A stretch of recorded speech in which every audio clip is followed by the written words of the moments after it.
divorce and remarriage is allowed by Catholics only if the prior marriage is declared invalid. A declaration of nullity, what we call an annulment. But it's allowed by most Eastern Orthodox. And if you turn a few pages, you will see that on my notes there, on page 9, I quote Bishop Callisto Swear. It's kind of summarizing the attitude of the Orthodox on this. He says, the Orthodox Church permits divorce and remarriage, quoting as its authority the text of Matthew 19:9, where our Lord says, if a man divorces his wife for any cause other than unchastity and marries another, he commits adultery. Then he says, since Christ, according to the Matthean account, allowed an exception to his general ruling about the indissolubility of marriage, the Orthodox Church also is willing to allow an exception. Certainly, Orthodoxy regards the marriage bond as in principle lifelong and indissoluble, and it sees the breakdown of marriage as a tragedy due to human weakness and sin. But while condemning the sin, the Church still desires to help suffering humans and allow them a second chance. When therefore a marriage has entirely ceased to be a reality, the Orthodox Church does not insist on the preservation of a legal fiction. Divorce is seen as an exceptional but necessary concession to human brokenness, living as we do in a fallen world. That concession to human weakness, I read that and I said, that's what our Lord said Moses did. Moses allowed you to divorce because you were so hard to teach. It was a concession to human weakness.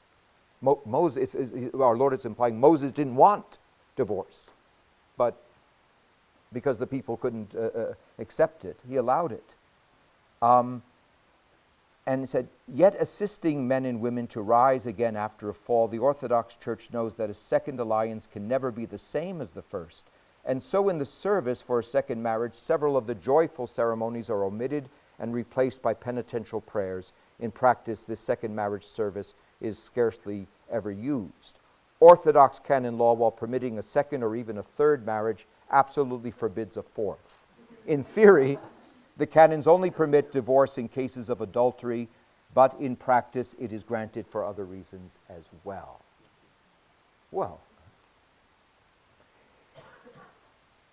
this is why it's very important to get the number of ecumenical councils straight. Because the Council of Trent defined the dogma of the indissolubility of marriage. Okay? It defined it. And it's very interesting to me, first of all, I think, as much respect as I have for Callisto Swear, his analysis of the Matthean text is flawed. As I explained, at first the text seems eminently reasonable, but it fails to do justice to what Jesus actually teaches in the text. The acceptive clause in Matthew 19:9 and Matthew 5:31 through 32 is for porneia, not adultery. Some of the other translations, the New International Version, it's awful. I think it uses, except for marital unchastity. They get that out of porneia. Porneia, where we get the word pornography from that, right? And it means lewdness, incest, or sexual perversity, not moikeia, adultery. If adultery were included under the exception of porneia, then anyone wishing to divorce and marry again would only need to commit adultery to dissolve the marriage bond. What does that do to our Lord's words? What God has joined together, let no one put asunder. Well, it seems like it's done quite frequently. People put asunder that bond. It also would render void what Jesus teaches in the parallel texts of Matthew 10 and 11 through 12 and Luke 16:18. The Catholic Church understands the exception of porneia as referring to situations of sexual lewdness that render a marriage unlawful from the start. That's why I think the way it's translated in the New American Bible 1986 probably gets to the point, unless the marriage is unlawful. It's not literal, but it gets the idea across.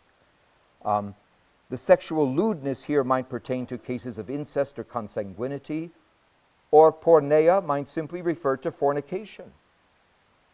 In the latter case, a union that is really a fornication, a cohabitation, is not lawful, and therefore it does not fall under the category of indissoluble marriage. Okay. It's very interesting to me, and again, the Second Vatican Council reminded us that our exalted status as Catholics is not due to our merits. It's due to the grace of God. And if we fail to live according to faith, hope, and charity, not only shall we not be saved, we shall be more severely judged. That's what the Second Vatican Council teaches. But it's very interesting. Every single group that has broken union with the Catholic Church, this is one of the teachings that goes. Because it's difficult.